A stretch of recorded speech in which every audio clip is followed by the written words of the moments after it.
Portanto, eu sou um médico que fez medicina interna, mas desde há algum tempo que não faço hospitais, nem faço medicina interna, estou dedicado ao tratamento da dor. Acho que a dor num país cristão não faz parte da existência. Esta coisa de dizerem que a dor não mata, mas mói, sem dúvida alguma, mas a dor tem tratamento e nós não devemos ser cristãos no sentido de dizer que Jesus Cristo também sofreu e eu tenho que sofrer. A dor é uma inutilidade, não serve para nada. A dor tira anos de vida, mata um coração, massacra um cérebro, providencia a existência de demências. Portanto, tratem-se e obriguem a ser tratados. Eu falo sempre de dor com emoção, porque é a menina dos meus olhos. E tenho também a competência em medicina paliativa. Portanto, eu estou aqui numa dualidade. Tratar a dor não é num doente paliativo que vai morrer, também é importante, mas a dor deve ser tratada durante uma vida inteira. E um idoso tem uma vida pela frente, o envelhecimento é mais ativo e mais saudável se a pessoa tiver dor zero. E é isso que eu estou aqui para dizer, dor zero. É possível ter aquela coisa de dizer, eu aguento, só tem que aguentar dinheiro no bolso e amor em vossa casa. Não tem que aguentar absolutamente mais nada. Portanto, é disso que eu vou estar a falar e vou-me deslocar ali porque, no fundo, eu só deveria falar à tarde, mas como não está aqui ninguém representante da APED, pediram-me se eu podia ler as determinações técnicas e se calhar vou falar aqui. Eu falo.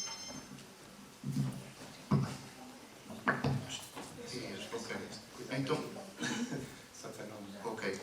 Eu vou, não sou membro da APED, mas vou tentar falar. Diga. Se pagar por qualquer razão, carreguei só 2 dedos, a mim puseram um Mac à frente e eu odeio Macs, portanto, mas eu vou tentar não o estragar. Portanto, como não veio ninguém da APED, eu vou tentar falar sobre aquilo que alguém da APED deveria falar, que são orientações técnicas sobre o controle da dor crónica. Felizmente, Portugal tem feito legislação para pôr a dor no mapa. Portanto, temos, apesar de vez em quando dizermos mal do país em termos políticos, em termos financeiros, Portugal tem sido parabenizado no mundo inteiro porque tem uma data de orientações técnicas no sentido de dizer aos profissionais de saúde que a dor tem tratamento. E se o profissional de saúde não sabe tratar a dor, tem que ir aprender, que é para isso que andamos na vida, que é para aprender. E não achar que é normal e vamos vigiar e vamos ver, porque nenhum de vós, quando tem diagnóstico de hipertensão arterial, deixa andar. Nós temos que tratar a hipertensão arterial. Quando temos diabetes, temos que tratar. Então, por que razão um português tem dor e diz, eu não vou já fazer nada. Então, o que é que está à espera que quando um corpo tem sofrimento? O seu corpo vai piorar, certamente, porque a presença de dor leva a um desgaste cardíaco e a presença de dor leva a desgaste cerebral. Portanto, a dor trata-se quando hoje, não é ver o que acontece até amanhã. Porque há muita gente que só trata a dor quando percebe a causa. O que nós sabemos até hoje, da ciência, até aos dias de hoje, é que a causa da dor pode nunca aparecer em nenhum exame. Eu posso ter exames completamente normais, raio-x normal, TAC normal, ressonância normal, e a dor está lá. E a dor não aparece no exame. Porque aquilo que deveria aparecer no exame é a causa da dor. Mas a causa da dor pode não aparecer no exame. E o que é que eu faço a um indivíduo que eu não encontro a causa da dor? Trato. Obviamente, quando? Hoje. Não é quando a causa aparecer. Porque o português tem que ver no exame. E há portugueses que... Eu tenho muitos doentes que só querem exames. O doutor não pede um raio-x, não pede uma ressonância. Eu digo, não, porque eu não preciso disso para o tratar. É que o tratamento da dor não precisa de exame nenhum. Porque os fármacos para tratar a dor não precisam de exame nenhum. Agora, para orientar o meu tratamento, imaginem que tem uma artrose num joelho. Não é? Eu não preciso de um exame para tratar a artrose do joelho. A dor da artrose eu sei tratar sem ver exame nenhum. Agora, se eu quiser ver qual é o desgaste, qual é o estrago que a artrose está a fazer, aí vou pedir um exame. Mas não é para tratar a dor, porque o tratamento da dor não precisa de exames. Mas há portugueses que só gostam de ter um exame em casa, emoldurado, e que andam sempre, doutor, então ataque, então raio-x, e eu digo, olha, lamentavelmente eu não peço nada disto, porque eu para tratar a sua dor não preciso de nada disso.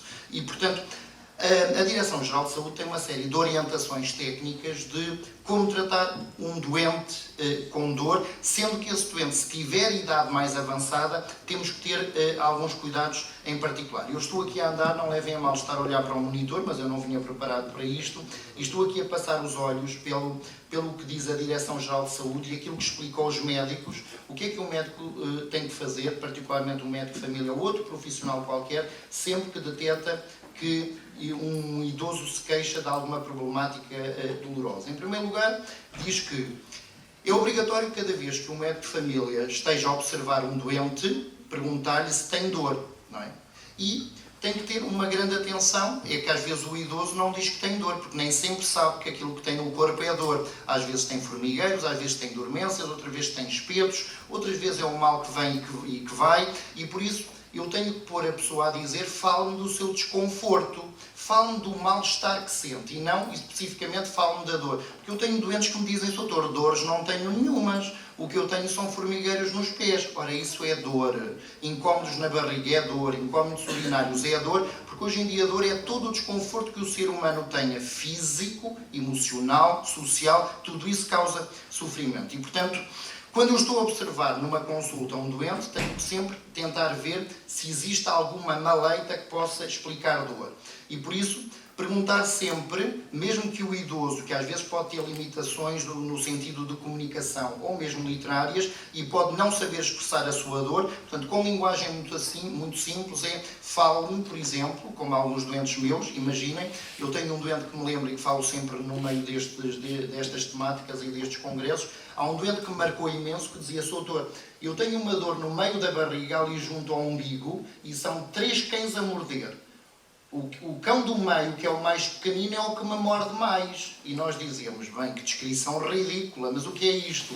Mas é assim que a pessoa sente a sua dor. Sente 3 cães a morder no meio do umbigo, o do meio é o mais pequenino e é o que morde mais. Ora, eu não tenho que tentar traduzir isto, e eu tenho que descrever no meu relatório que é assim que o doente sente a dor. Porque se eu tentar pensar muito o que será esta dor, vou perder informação, e a Direção-Geral de Saúde diz isto. Portanto, a dor é relatada exatamente como o idoso a sente.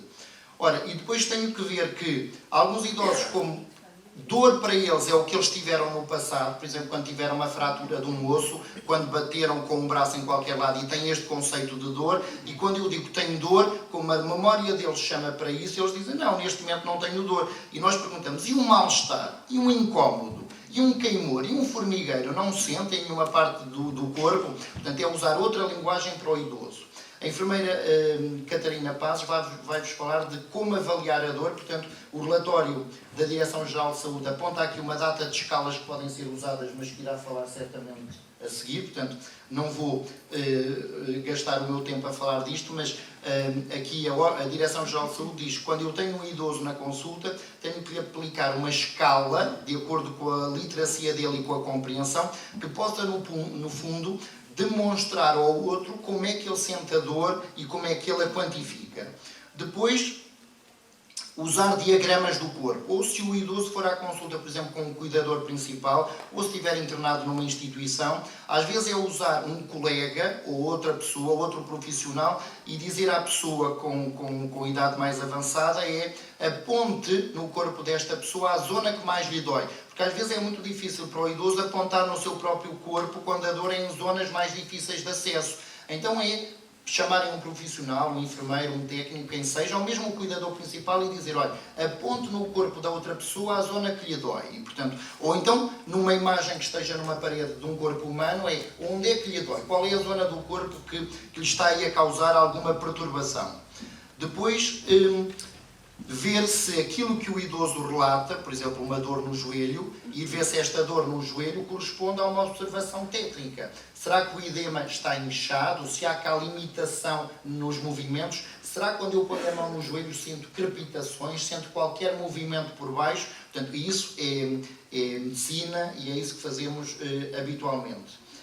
Avaliar sempre se a dor que a pessoa tem, a dor física, está associada ou não a outras dimensões. Por exemplo, existe sofrimento psicológico? Será que existe depressão? Será que existe abandono? Será que existe receio de alguma coisa? Será que existe uma dificuldade financeira? Será que há suficiente apoio espiritual? Será que este idoso não está numa fase de luto porque perdeu o seu cônjuge recentemente? Sabemos que qualquer problemática do ser humano, qualquer coisa que mexa connosco, vai afetar a minha dor. Portanto, se eu estiver mais triste, eu vou ter mais dor, claro. Portanto, qualquer impacto da minha personalidade vai aumentar a dor que eu deveras sinto.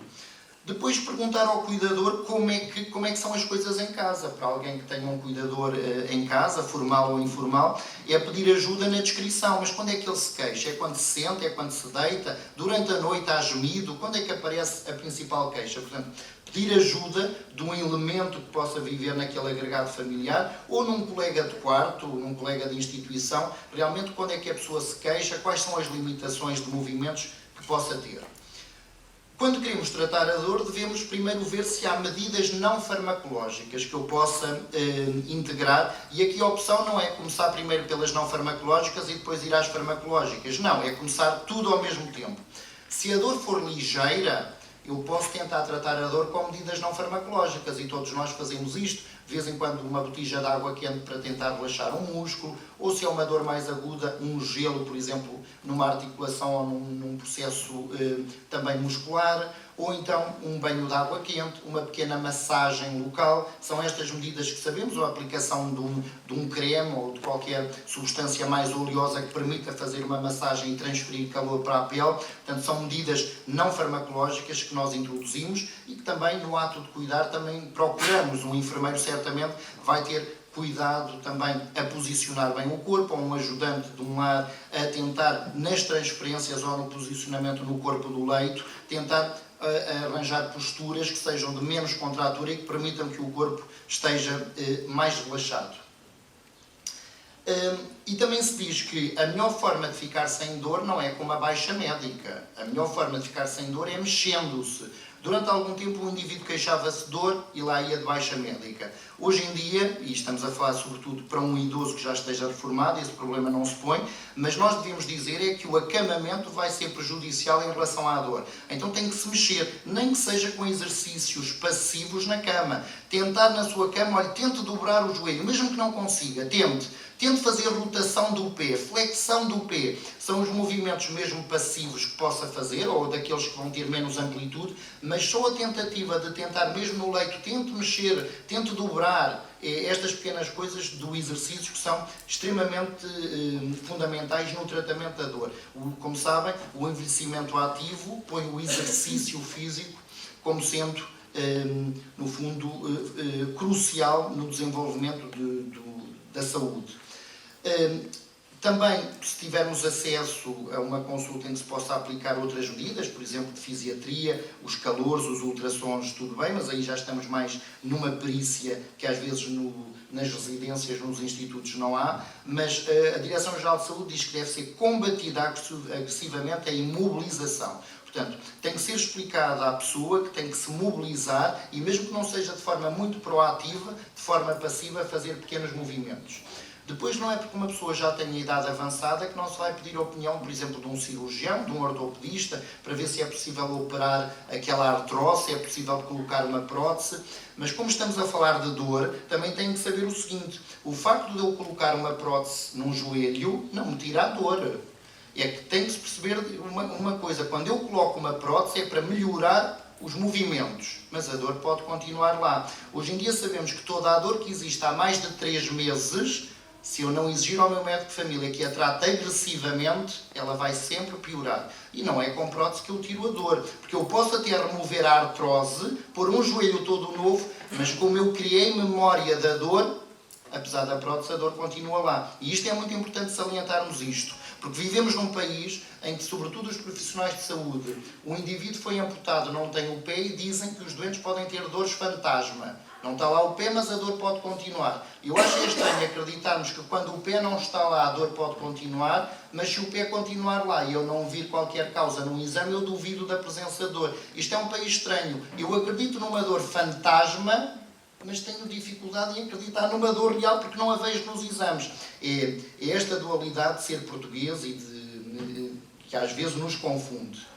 Vão estar aqui a falar de uma coisa que a Direção-Geral de Saúde recomenda, que é a estimulação elétrica transmucosa, que eu penso que está no programa à tarde, a aplicação do TNS. Portanto, a Direção-Geral de Saúde fala disto, eu não vou falar, porque vão ouvir falar sobre isto, e dizem que a melhor forma de uma pessoa ficar sem dor é educar o doente sobre a presença de dor e a forma de ficar sem ela.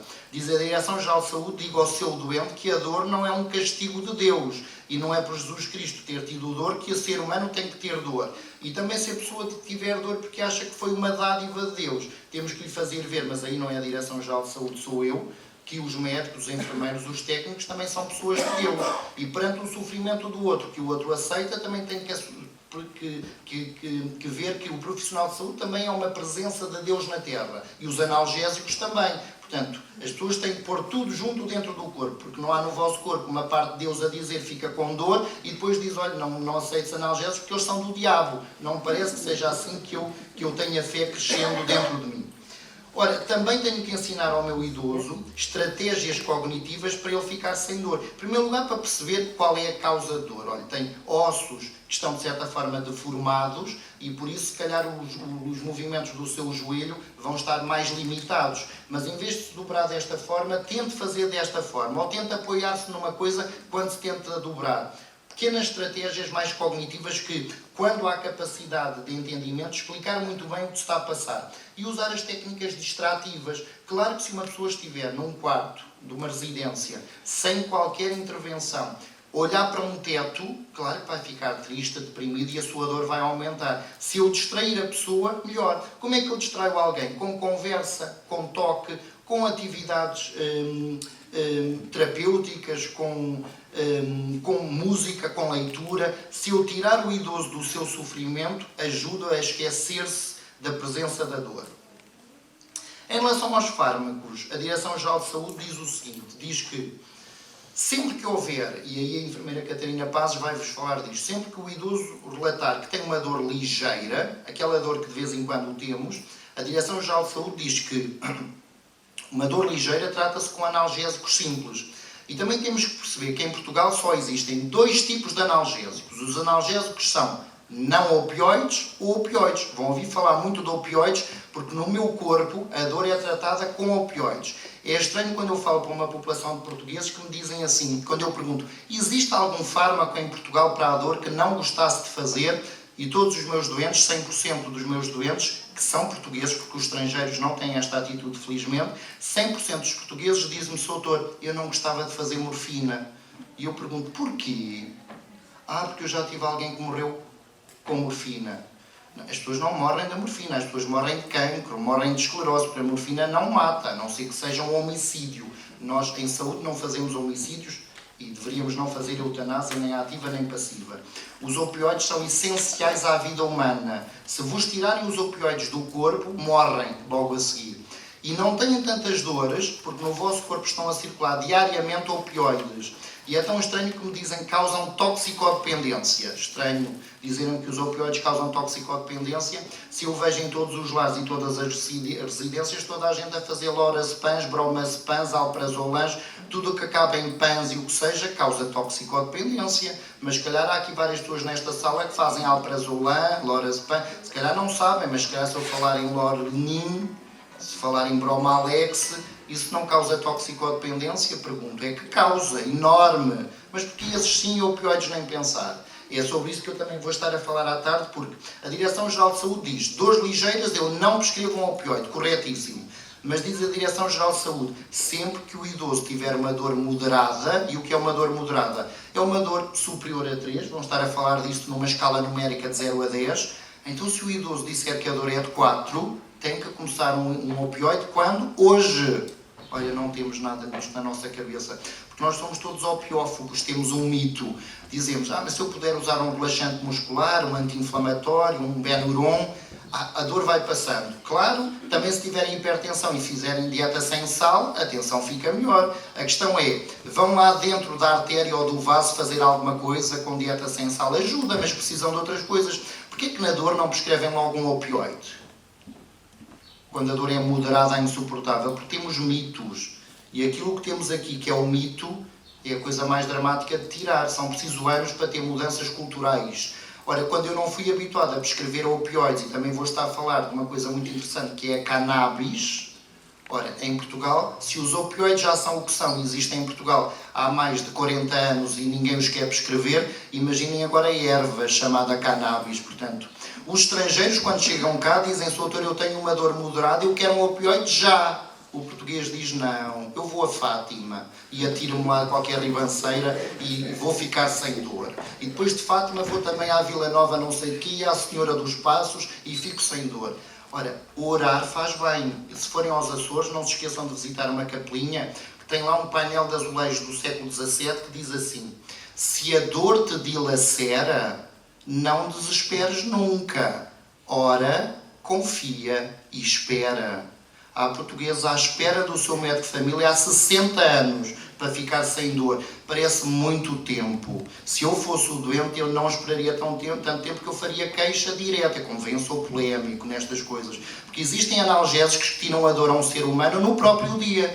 Agora, eu não posso ter medo. Há um ditado português que diz que quem tem medo também se usa em Odmira. Compra um cão. Então, se calhar, se a Direção-Geral de Saúde oferecer um cão a todos os médicos, temos problema resolvido. Mas violamos um adágio popular. É que o cão não pode ser oferecido. Lembrem-se. Quem tem medo tem que comprar o cão. E parece-me que há poucas pessoas a comprar cão em Portugal na área da saúde. Médicos, enfermeiros, têm tudo muito pânico dos opioides. Só não têm pânico de Varfine, não têm pânico da aspirina. Há aqueles fármacos que é obrigatório. Opioides, nem pensar. Ora, eu choco toda a gente, e já estou a sair do tema, mas como veem, eu também nem era o meu tema, portanto eu saio dentro do tema. Ora, já passei o tempo? Pronto, então calmo já. Só para fazer esta lembrança que eu tenho sempre, deve haver aqui pessoas nesta sala, e eu falo que estou em ambiente intimista, que praticam atividade sexual. É impossível praticar sexo sem opioides. Cada vez que estão na atividade sexual, e não vou aqui ponderar de que tipo, mas cada vez que estão na atividade sexual, a vossa fenda sináptica, o vosso corpo fica encharcado em opioides. Cada vez que fazem exercício físico, ficam encharcados em opioides. Mas prescritos, eu não posso. É como dizer ao doente: olha, como eu não lhe prescrevo opioides para ficar sem dor, faça sexo de hora a hora. O problema é que alguns idosos não conseguem, ou porque já não têm cônjuges, ou porque não têm página no Facebook e é difícil encontrar um cônjuge, e têm algumas limitações para prescrever sexo de hora a hora. Posso prescrever idas ao ginásio de hora a hora, mas também alguns não têm mobilidade para isso. Então o que é que eu faço àqueles que não podem nem praticar sexo, nem ir ao ginásio? Eu tenho que prescrever um opioide. Mas como veem, isto é tudo muito novo nas cabecinhas das pessoas, porque acham que começam um opioide e ficam agarradinhos. Lembrem-se que uma coisa é o uso recreativo de um opioide em alguém que decide tomar o que lhe apetece. Outra coisa é o vosso médico que prescreve, é a medicina clínica. E a medicina da dor é uma área de competência que a Ordem dos Médicos plasma como sendo mandatório em Portugal. E, portanto, eu tenho a competência em medicina da dor. Isto significa que sou um perito que pode tratar a dor com qualquer fármaco que existe em Portugal. E não estou a usar recreativamente. Eu não estou ali a dizer: olha, toma mais um bocadinho para ficar toxicodependente. Não. Toma a dose que necessita para ficar sem dor. Se eu conseguir tratar a sua dor, depois se conseguir retirar o fármaco, melhor. Portanto, a Direção-Geral de Saúde fala sobre os diferentes fármacos que existem para tratar a dor e vai dizendo quais são, e conhecem-nos, sobretudo os mais fracos, e vem dizendo que os mais fortes, os opioides, fazem parte da vida, não é crime prescrevê-los, um doente pode fazê-los a vida toda, e diz mesmo que existem opioides no corpo. Portanto, se os opioides do corpo começam a falhar e não protegem o corpo porque a dor aparece, eu tenho que prescrever. E também dizem outra coisa: existe um conjunto de fármacos que pode ajudar os analgésicos para que as pessoas fiquem sem dor. Eu vou falar isto de tarde. E diz o seguinte: cada vez que eu medico alguém, eu tenho que reavaliar essa pessoa a ver se a medicação foi eficaz. E não pode ser passado um ano, tem que ser precocemente. Porque se eu não tirar a dor ao ser humano que tem idade avançada, eu estou, e agora é o Paulo Pina a falar, a tirar os direitos de cidadania. Porque um cidadão idoso merece ficar sem dor total, para depois conseguir exercer, obviamente, a sua cidadania com as limitações das doenças que possa ter. Portanto, o documento fala um bocadinho sobre isto e, portanto, obrigado por me terem ouvido.